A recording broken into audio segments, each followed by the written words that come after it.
आघाडीचं आज एकत्रीकरण होतंय, त्या पार्श्वभूमीवरती ही पत्रकार परिषद आयोजित केलेली आहे। मी पहिल्यांदा विनंती करेन वंचित बहुजन आघाडीचे महानगर अध्यक्ष माननीय अरुणजी सोनवणे यांना की त्यांनी आपल्याला संबोधित करावं।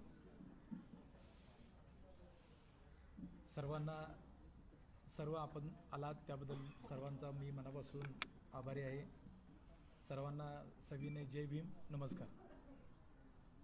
आज आमची ही पत्रकार परिषद आज गेले कित्येक दिवस आपण बघतोय महानगरपालिकेची निवडणूक जी लागलेली आहे त्याप्रमाणे त्या पार्श्वभूमीवर त्या धर्तीवर बहुजनांच्या संघटना कुठेतरी एकत्रित येऊन जे आपण आता सध्याचं राजकारण बघायला लागले की महायुती असू दे महाविकास असू दे, तोडो फोडो आणि काय पण करा पण तू सत्तेत या, तर याच्या विरोधात बहुजनांचा आवाज जर पोचवायचा असेल आणि त्यांना न्याय द्यायचा असेल तर त्यासाठी सगळ्या संघटनांच्या माध्यमातून गेले 6-7 महिने चर्चा चालू होती, वारंवार बैठका होत होत्या।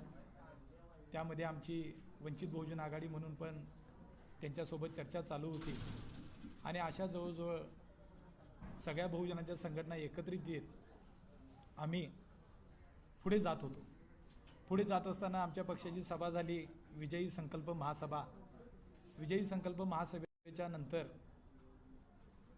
आणि आम्हाला या सगळ्या जोडलेल्या संघटना आम्ही पुढे जात असताना अचानक ट्विस्ट झाला आणि महाविकासमधून आम आदमी पार्टी आप बाहेर पडली आणि त्यांनी एक चांगला निर्णय घेतला की खरोखर जर कार्यकर्त्याला संधी द्यायचं असेल आणि कार्यकर्त्याचा जर सन्मान करायचा असेल तर त्या धर्तीवर त्यांनी त्या महाविकासमधून म्हणजे इंडिया आघाडीतून बाहेर पडले।